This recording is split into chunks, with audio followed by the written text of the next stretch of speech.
everybody agreed with, but we did have the alternative candidates' views, which are very interesting. And we'll move on fairly quickly now. The Isle of Man, this is from Arthur Fife. The Isle of Man steam packet describes itself correctly as the island's lifeline. Do you agree that it would be economically beneficial for the people of the Isle of Man if the profitable steam packet company was nationalised rather than owned by a foreign bank? And if so, believe that if you are elected, what steps would you take to ensure that this becomes a reality? Could we start with Leo with that, please? This is a question that sort of comes up on all the questionnaires and that gets sent to us, and it comes at every corner, and there's lots of sort of different sort of debates that go around this question. And some say yes, some say no. I think when we sort of, it's not, one of the key sort of things where, I mean, first we sort of have the newspapers telling us, which made me particularly annoyed, how wonderful the service was when, I mean, I don't understand why they're spending the money when the real concern was providing the service. So it's very important we have a good service, obviously for business and for tourism. It really is. You need to be able to get on off there. And then, of course, there's the residents here, which would be quite nice to have good service for. And cost and quality of service. Remember the boats from the back. They were truly fantastic boats. It was an exciting trip to go on. You were going somewhere, and it was memorising. So, how do we deal with it? It's not a question whether we nationalise it, don't nationalise it. When we enter into negotiations, you need to go into the negotiation that you have the possibility, everything's on the table. Because the other party and steam packet commercial organisations bring everything to the table. They often will, because it's vitally in their interest, I do believe they don't want to lose the monopoly. So we have to bring everything to the table. So when we go into that negotiation, if we're saying it's a possibility, and we're in the situation where we can either bring competition in, or we could privatise it, nationalise it, then we're going to get a much better arrangement that we want. They've made some proposals. In those proposals, I don't think they're good enough, and I think we need to negotiate much harder, or not just seem like a negotiation, but really are. We're in a strong position. I'm sure that they don't want to lose that. So that's I think the key thing is, and this applies to an awful lot of things that are in government. It's a negotiation position. If you say already you're going to do something, you have no negotiation position. So it's about that application. Thank you.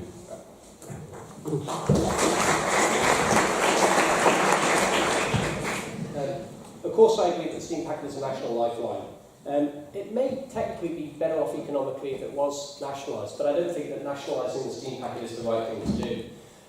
That brings it far too close to politics, far too close to government, and I don't think that government deal with these things terribly well. I can foresee that we'll have the employees of the steam packet on Whitley Council wages, and they're planning to go into the government pension scheme, which I don't think would be a positive move for the taxpayer. I'm interested to see what the steam packet company does come back with in November in terms of their offer, in terms of quality, in terms of price, in terms of performance, and importantly, how that's going to be policed. I think that's been one of the big issues about the user agreement over the last sort of 20 years. Has it actually been policed? Are we getting the deal that we actually signed up to in 1995, 1996? A few of the other things that appear to be on the table are about sort of profit sharing, the steam packets, so the taxpayer gets some return on that. But ultimately, I think what we really need here is good monopolies regulation. It would apply to the steam packet, it would apply to telecoms, it would apply to road fuel, it would apply to the gas industry on the Isle of Man. If we get that right, then we solve a lot of our island issues in terms of proper monopolies regulation.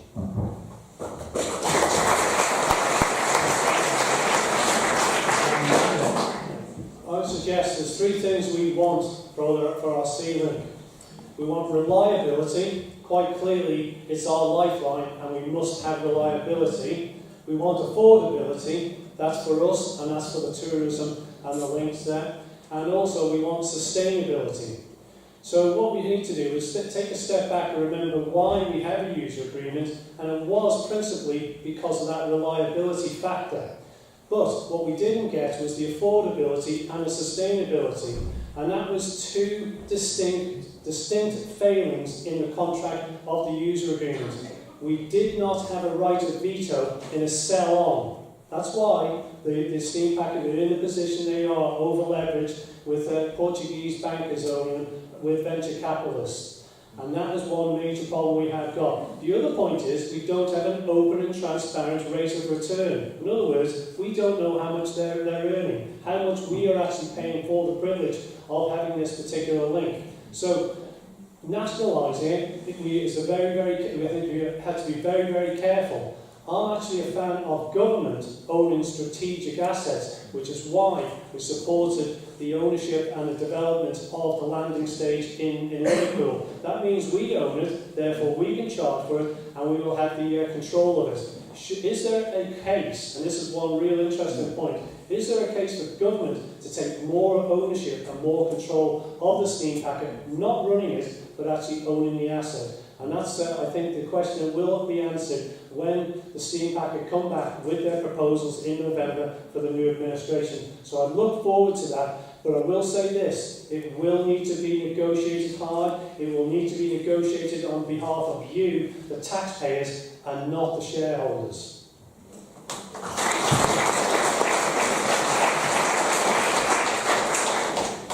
The alternative position is, this is a position that I put to a few people many, many years ago. This is a deal that's worth hundreds of millions of pounds a year. And it's your money. The most logical thing from my own perspective would be similar to this, that we, the government, own the assets, own the infrastructure, and the company is run by a cooperative. This is all of your profit.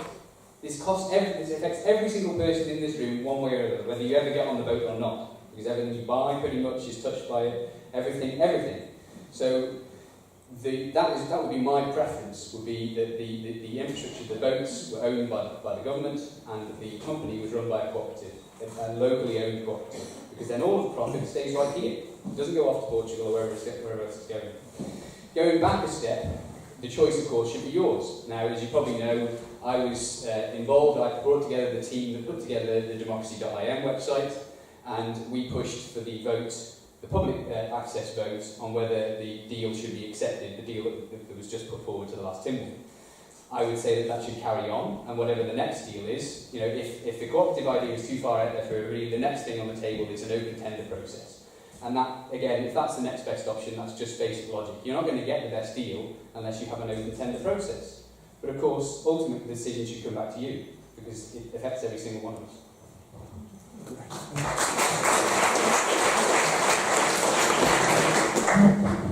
You swapped them. So is that the dodgy one? See, the tricks have already started. Okay, can you hear this? No. Is this one not working? Hello? Okay, we're back. Right, now, is it economically a good thing for us to do this? I'm not so sure. Now, I was just looking at this before I came out today. Now, the Steam Packet are offering a £170 million fleet investment, which is a package which includes fare reductions and so on, a further £65 million fleet investment for 2 state-of-the-art vessels, £55 million for a third vessel, £12 million to allow for frequent travellers to take advantage of various discounts and so on, and then £38 million revenue share for the Manx public. Again, we come back to being told we have no money. Now, in this case, I would actually agree. I'd say, no, we certainly can't afford all those millions of pounds for us, the government, to take on a venture like this. And I'll couple that to, we don't have the expertise. Let's do what we're good at. Let's not try and dip into everything. Let's not try and take on too much. We've got a flawed budget process. We've got a flawed governmental system. Various other things need reform, education, if you read my manifesto and so on. Let's try and get these basic things right first. Let's try and find the money for the TV licenses. Okay, now I appreciate we need these travel links, we really do. If you look at Open Skies, that's not been so kind to us either. So we need a user agreement there. We need a really good user agreement for the Steam Packet situation as well, or whoever may come in to take on our sea services. Now, when I was a young boy in Port Erin, I used to do a paper round around Port Erin. I used to work for Peter Darnell, rest his soul. And a lot of you may not remember this because I was only this big and not quite so big back then. But here I am now talking to you about what we can do. That was a lifeline for me to go across and see my football team, which was Everton. No reactions, okay, some of votes are safe, that's good. Now, some of the points that have been made by some of the candidates here are monopolies regulation. I absolutely 100% agree with June on that. We need mergers and monopolies regulation because right now we've got big companies taking the mickey out of us. That's got to stop. I also agree that we need to negotiate hard on things. Some of the negotiating that's gone on this year alone has been pretty poor. And I won't mention particular cases, but I think we all know what they are.